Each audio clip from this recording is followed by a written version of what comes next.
આપણા આગેવાન અને પૂર્વ સાંસદ આદરણીય પરબતભાઈ પટેલ સાહેબ, આપણા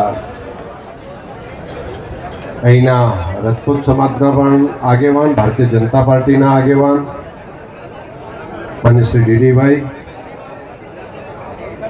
અહીં ઉપસ્થિત ભાઈ પથુભાઈ, મારા બાપજી, બધાના નામ આમ તો લઈ શકે. સ્વર્ગસ્થ જીવીબેન,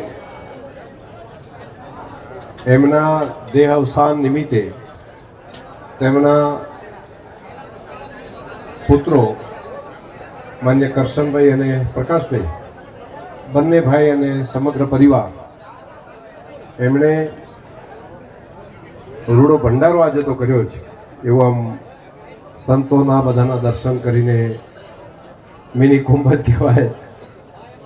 આટલા બધા સાંભળીએ છીએ, આપણે માનીએ છીએ, આપણે જાણીએ પણ છીએ કે જેનો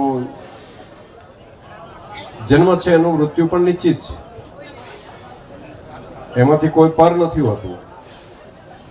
એમાં પૂર્ણ પુરુષોત્તમ ભગવાન શ્રી કૃષ્ણ પણ એનાથી પર નથી રહી શક્યા.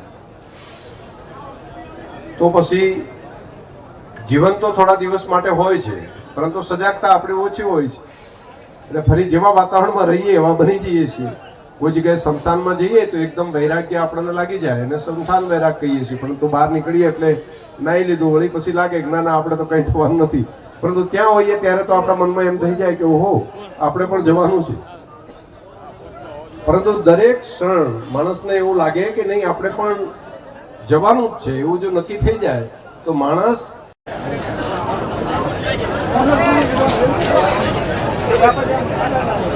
બધું બરાબર.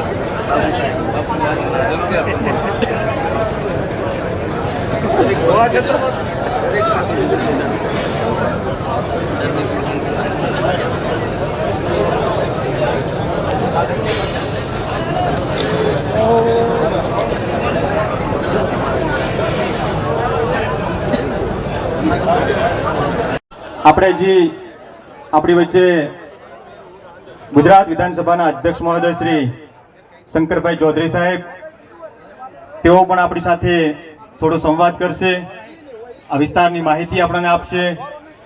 આપણે બધાય થરાદ વિધાનસભા ભાગ્યશાળી છે કે આપણને આવા નેતા મળ્યા છે. આપણી જે કંઈ આ વિસ્તારની અંદર સુખ સુવિધાની જે સપના હતા એ તમામે તમામ ધીમે ધીમે ધીમે ધીમે એની ગતિ પ્રમાણે પૂર્ણ થવા જઈ રહ્યા છે. અને જે કઈ પરિસ્થિતિ નિર્માણ થતી હોય, જો દિન અને રાત જેમ સમગ્ર ભારતની ચિંતા આદરણીય પ્રધાનમંત્રી મોદી સાહેબ કરતા હોય, એવો ઉત્તર ગુજરાતની જો સતત ચિંતા જેણે કરી હોય, સતત આ પ્રજાના હિત માટે, આ વિસ્તારના ભાવિ માટે, આવનારી પેઢીઓ માટે કેવી રીતે આ જનતા સુખી થાય, કેવી રીતે એમની હું સેવા કરી શકું, એવી સતત જેણે ચિંતા કરી છે આદરણીય શંકરભાઈ ચૌધરી સાહેબ આપણી વચ્ચે વધાર્યા છે. તેઓનો ખૂબ ખૂબ ધન્યવાદ. ભાઈઓ ઘણા બધા દૂર રહે છે, સમાજના ભાઈઓને ટકોર છે મારી. મિત્રો આ બધું શીખવું પડશે, નહીતર શીખવું તો છે જ, પણ જ્યારે આપણે હિન્દુ એક કહેવત છે કે લગભગ જ્યારે વરરાજાની તૈયારી થતી હોય ને જાનની લગ્નની, ત્યારે આપણે તલવાર બીજાના ઘરથી લાવવી પડતી હોય. લગભગ આવું બનતું હોય છે. કોઈક 50% 70% પરિવાર હશે કે જેના ઘરે તલવાર હશે. જે બાપને